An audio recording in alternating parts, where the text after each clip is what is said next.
Welcome to our channel. Today we how to update monday.com automation rules for status change notifications. Easy tutorial step by step. To update automation rules for status change notifications in monday.com, log into your monday.com account. Navigate to the board where you want to adjust the automation rules. Click on the Automations button located in the upper right corner of the board.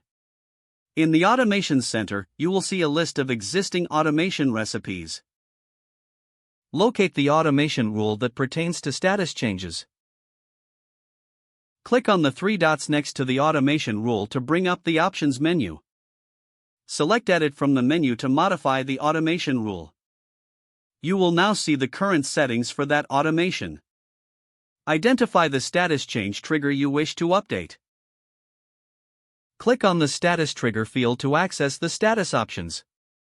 Choose the new status that will activate the notification. Next, scroll down to the Notification Action section. Click on the notification message to edit its content. Type in the updated message that will be sent when the status changes. If you want to notify specific team members, click on the Recipient field. Select the team members or teams that should receive the notification. Review all the changes you have made to ensure they are accurate. Once satisfied, click the Update button at the bottom of the window. Your automation rule for status change notifications is now updated.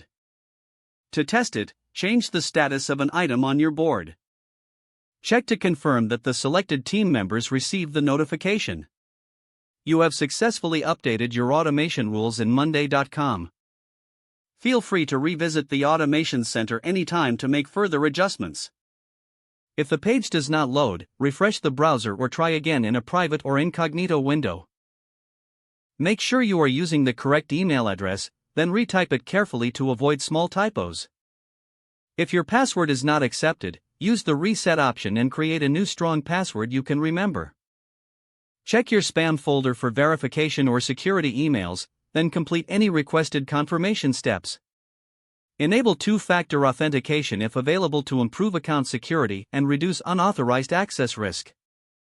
Don't forget to like this video and subscribe to our channel for more step-by-step tech guides.